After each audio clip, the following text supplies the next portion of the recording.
ایک دو ٹاپکس ایسے ہیں جنہیں میں تھوڑا تفصیل کے ساتھ بیان کروں گا. سب سے پہلے پچھلی دفعہ جو ہم نے کنکلوژن کی تھی سیدنا لوط علی نبینا وعلیہ الصلوۃ والسلام کی قوم سے متعلق، اس میں ایک پوائنٹ مجھ سے سکپ ہو گیا، اور وہ پوائنٹ صرف ان لوگوں کی نظر سے گزرتا ہے جو دقت نظر سے قرآن حکیم کو پڑھتے ہیں. چونکہ میری خواہش ہے کہ میں قرآن حکیم کے حوالے سے کوئی بھی کنفیوژن جو پبلک میں مشہور ہے خصوصاً انٹلیکچوئلز کے اندر، اور اس کا جواب عموماً عام بندوں کو پڑھ کے نہیں ملتا، میں اسے ایڈریس کرتا ہوں. ان میں سے ایک کنفیوژن یہ ہے کہ لوط علیہ السلام کی قوم پہ جو عذاب کا واقعہ آیا ہے وہ تفصیل کے ساتھ سورہ ہود میں ہم پڑھ چکے ہیں. سورۃ الاعراف میں بھی تھوڑا سا ذکر تھا، سورہ ہود میں بڑی تفصیل کے ساتھ آیا تھا. اسی پہ میری وہ ویڈیو بھی ریکارڈ ہے کلپ کی فارم میں، مرد کی مرد سے شادی، ہومو سیکچولیٹی، اس طرح کے الفاظ آپ لکھیں تو وہ کھل جائے گی. اس میں اس حوالے سے قوم لوط والا جو عمل کرے اس کی شرعی سزا کیا ہے قرآن و سنت کی روشنی میں نے تفصیل کے ساتھ اس کے اوپر ڈسکشن کی تھی. سورۃ الحجر میں بھی چونکہ وہ واقعہ تفصیل کے ساتھ آیا، میں نے اتنی تفصیل سے اس پہ گفتگو نہیں کی، احادیث کو سکپ کر دیا تھا. لیکن یہ سارا جو واقعہ ہے یہ سکیٹرڈ فارم میں قرآن میں موجود ہے. کچھ سورہ ہود میں آیا، اسی سے ملتا جلتا سورہ حجر میں آیا، لیکن چند ایک مسنگ چیزیں تھیں جو یہاں پہ آئیں وہ وہاں پہ نہیں ہیں. ادھر بھی ایک آدھ چیز ایسی ہے جو مس ہے، وہ سورۃ القمر میں آگے چل کے آئے گی، جو اس نظریے کو سپورٹ کرتی ہے جو تورات کے اندر آیا ہے اور قرآن کی آیات میں اشارتاً اس کا ذکر ہے. لیکن سورہ قمر میں جب یہ لوط علیہ السلام کی قوم کا ذکر آتا ہے تو وہاں یہ ٹاپک کھل جاتا ہے کہ وہ جو فرشتے تھے وہ خوبصورت لڑکوں کی شکل میں آئے تھے، اور حضرت لوط علیہ السلام کی قوم ان کے پاس آئی، انہیں نہیں پتا تھا کہ یہ فرشتے ہیں، اور وہ اس بدکاری میں انوالو ہو چکے تھے. انہوں نے حضرت لوط علیہ السلام سے کہا کہ ان لڑکوں کو ہمارے حوالے کرو برائی کرنے کے لیے. تو لوط علیہ السلام کو بھی اس وقت تک نہیں پتا تھا کہ یہ فرشتے ہیں جو انسانی شکل میں آئے. یہ ٹروتھ ریویل ہوتا ہے سورہ ہود کے اندر. وہاں ترتیب بالکل وہ ہے جو زمانی ترتیب ہے، لیکن سورہ حجر میں ہم نے جب پچھلی دفعہ یہ واقعہ کور کیا ہے اس میں ترتیب اپنے ٹائم کے پوائنٹ آف ویو سے وہ والی نہیں ہے.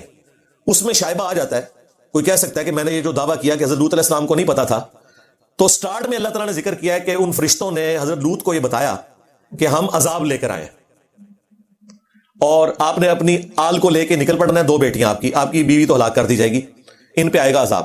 اور اس کے بعد ذکر آیا کہ ان کی قوم آئی اور وہ پھر اپنی قوم سے کہہ رہے ہیں کہ دیکھو میری قوم کی بیٹیاں موجود ہیں، تم مجھ سے میرے مہمان کیوں مانگ رہے ہو، مجھے ان مہمانوں کے سامنے کیوں بے عزت کرواتے ہو.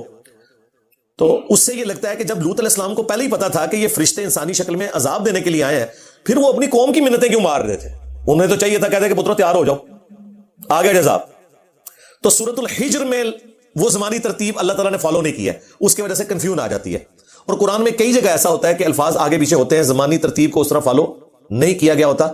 وہ آپ نے جگہ ڈھونڈنی ہوتی ہے جہاں پہ واقعی وہ پوری ترتیب ٹھیک موجود ہو، اس کی روشنی میں باقی آیات کو سمجھنا ہوتا ہے. اس کی وجہ یہ کہ قرآن انسان کی لکھی ہوئی کتاب نہیں ہے.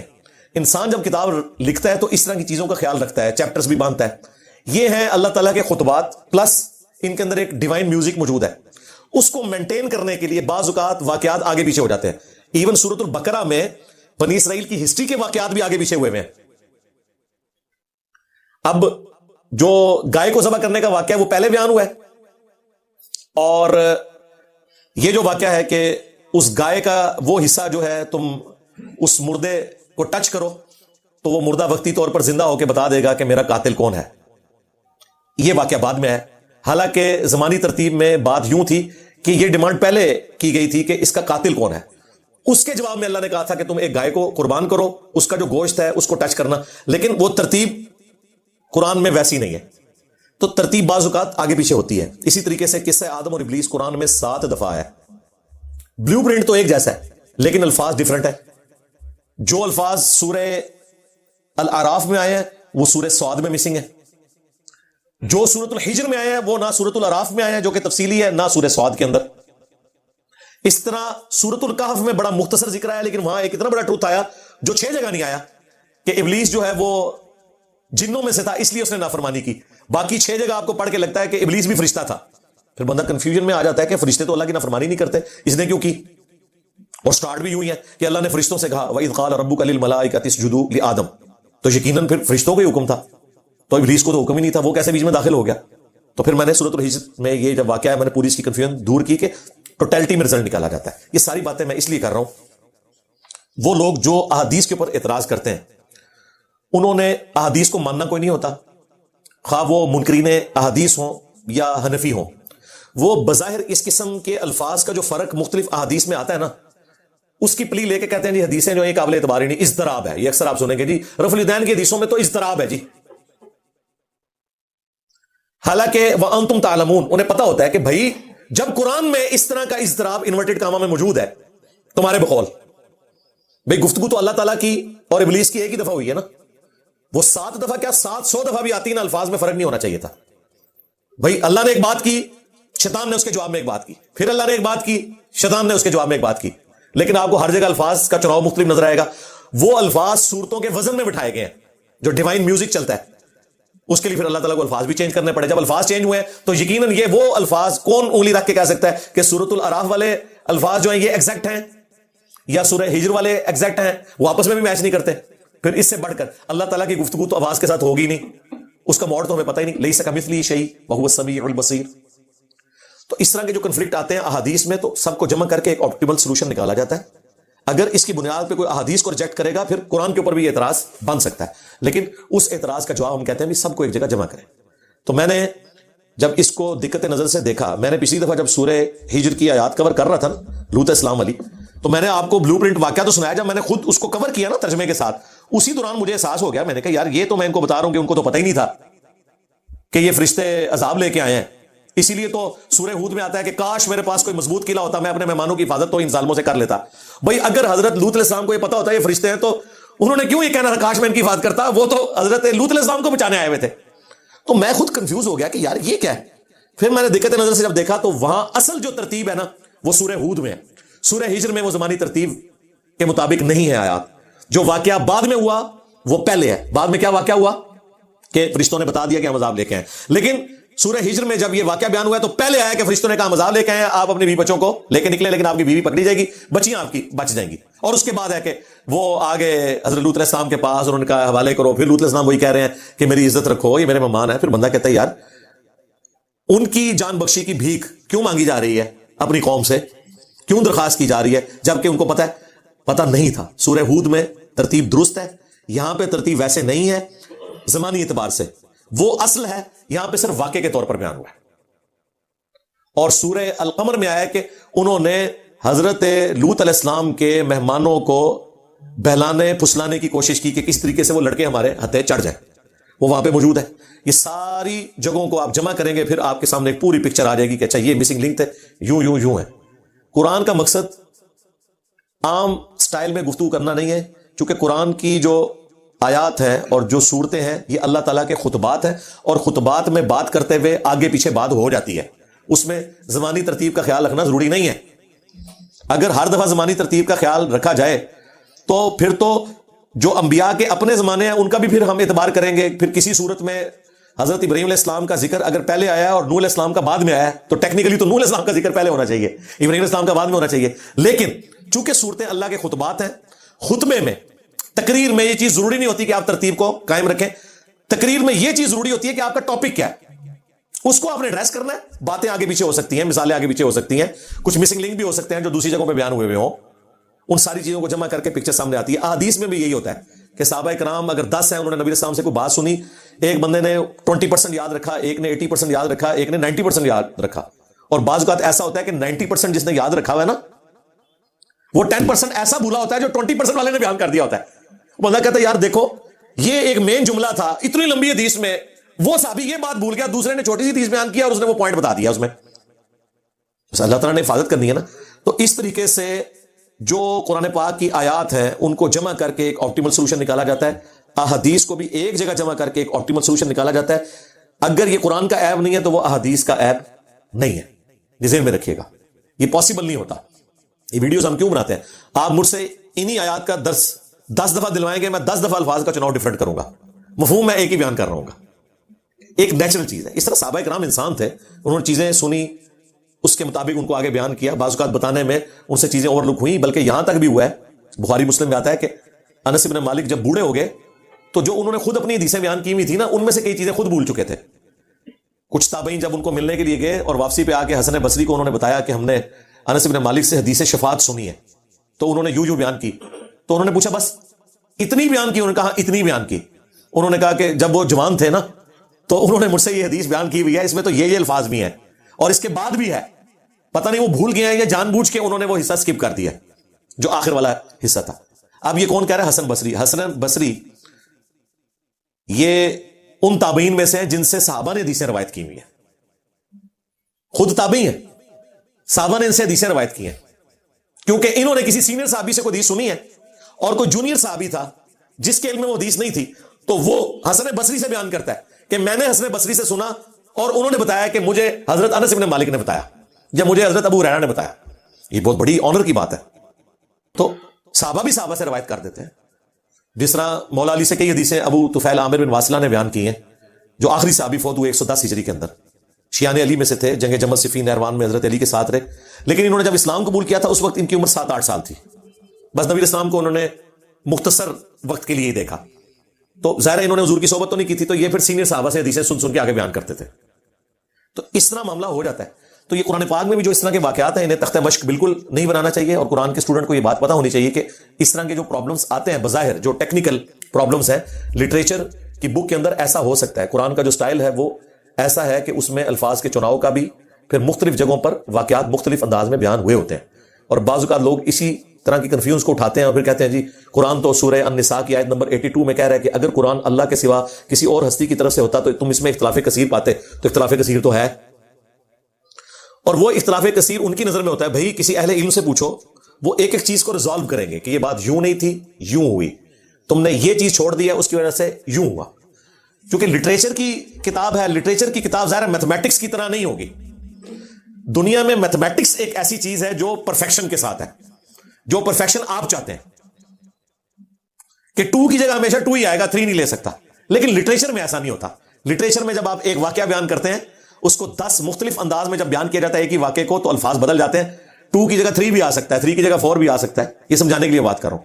لہذا قرآن نہ تو سائنس کی کتاب ہے، نہ یہ میتھمیٹکس کی بک ہے، نہ یہ فزکس کی بک ہے. اگرچہ یہ ان چیزوں کو بیان کرتی ہے لیکن سٹائل اس کا کیا ہے؟ لٹریچر کا. لٹریچر کا پھر سٹائل اسی طریقے سے ہوتا ہے کہ اس کو، اور پھر لٹریچر میں بھی کون سی فارم؟ خطبے کی فارم، تقریر کا سٹائل، سٹارٹ جاندار، بیچ میں مثالیں اور ٹاپک. اس طریقے سے یہ نہیں ہے کہ سورہ بقرہ کا نام اگر بقرہ گائے ہے تو اس میں صرف گائے کا ذکر ہے، نہیں، تھوڑا سا ایک واقعہ ہے، باقی اتنی بڑی سورہ بقرہ ہے، وہ صرف اس کے ٹائٹل کے طور پہ. سورۃ العنکبوت مکڑی، یہ نہیں ہے کہ اس میں کوئی مکڑی کے فضائل بیان ہوئے ہیں، کفار کے ایمان کو مکڑی سے تشبیہ دی گئی ہے، ورنہ پورے کا پورا ٹاپک اس کا توحید ہے. اہل ایمان کو جو تکلیفیں اٹھانی پڑتی ہیں اللہ کی راہ میں اس کا ذکر موجود ہے، لیکن اس کو ایک ڈومیننٹ نام دے دیا. اچھا، یہ اللہ تعالیٰ سے چیز میں نے بھی سیکھی ہے. آپ دیکھیں ہماری ویڈیوز میں جب ہم اپنی پوڈ کاسٹ اپلوڈ کرتے ہیں تو پوڈ کاسٹ کا تو ہر دفعہ ٹائٹل پوڈ کاسٹ ہونا چاہیے. آپ دیکھیں ہماری ہر پوڈ کاسٹ کا ٹائٹل ڈیفرنٹ ہوتا ہے، اور اس میں جو سب سے ڈومیننٹ چیز میں نے ڈسکس کی ہوتی ہے نا وہ ہم نے اردو میں اوپر لکھی ہوتی ہے، حالانکہ وہ اس 1.5 گھنٹے میں صرف 15 منٹ یا 10 منٹ ڈسکس ہوئی ہوتی ہے، باقی سوا گھنٹہ کچھ اور ڈسکس ہوا ہوتا ہے، لیکن ٹائٹل میں وہ چیز ہوتی ہے. یہ قرآن سے میں نے لرن کیا کہ جو ڈومیننٹ چیز ہے نا اس کو آپ اس کے ٹاپک پہ ڈال دیں. سورہ بقرہ میں جو بقرہ کا جو واقعہ تھا وہ ڈومیننٹ تھا کہ انبیاء کرام کے ساتھ بال کی کھال اتارنے والا معاملہ کرنا، اس کا کیا نقصان ہوتا ہے کہ قومیں پھر برباد ہوتی ہیں، ان سے ہدایت اٹھ جاتی ہے. باقی تو اس میں بنی اسرائیل کے واقعات کتنے آئے ہیں، شرعی احکامات، نکاح کے، طلاق کے، سب کچھ بیان ہوا ہے، لیکن نام ہے سورہ البقرہ. سورہ آل عمران، آل عمران کا تو تھوڑا سا ذکر ہے، اس میں تو میجورٹی ذکر حضرت عیسیٰ علیہ السلام کا ہے. ٹھیک ہے وہ ان کی اولاد میں سے ہے، لیکن اس کا نام اگر ہم دیکھیں نا آج کے ماڈرن دور میں تو جیزس کرائسٹ ہونا چاہیے تھا اس سورت کا نام، لیکن اللہ تعالیٰ نے اس ایک چیز کو ڈومینیٹ کر دیا. سورہ مریم، لگتا ہے کہ حضرت مریم کے گرد ہی گھومتی ہوگی، نہیں، حضرت مریم کا تھوڑا سا ذکر ہے، باقی ابراہیم علیہ السلام کا، باقی پیغمبروں کا ذکر ہے.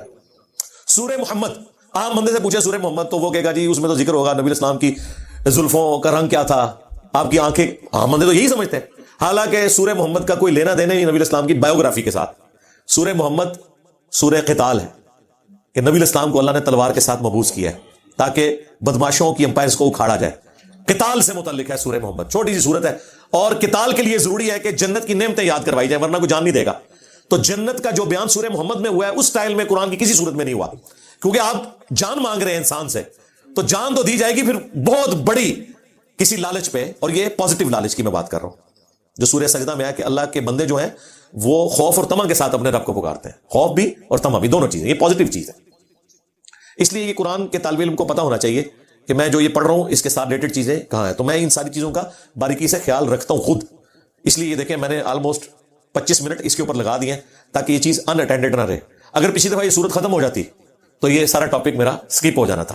آج مجھے پتا یار یہ آیات ہی تھوڑی سی رہ گئی ہیں، تو میں اس ٹاپک کو بھی تھوڑا سا بیچ میں ایڈریس کر دوں تاکہ ہماری یہ قرآن ریکارڈنگ میں آ جائے اور لوگوں کو اس حوالے سے کوئی تشنگی نہ رہے۔ اگر اس ٹاپک پہ بھی کسی نے کوئی ویڈیو بنانی ہے تو وہ اس کا کلپ کاٹ کے ایک ویڈیو بنا سکتا ہے کہ یار یہ والی چیزیں، لہٰذا منکرین حدیث جو قرآن کی بنیاد کے اوپر احادیث کو تختہ مشق بنا لیتے ہیں ان کے لیے یہ پھکے کے طور پر ہے۔ پچھلے دنوں بھی ہمارے لائیو سیشن میں بھی ایک بھائی آیا تو میں نے اس کو یہی پھکی کے طور پہ بات کی کہ قرآن میں سجدہ تعظیمی کی حرمت کہیں رپورٹ نہیں ہوئی۔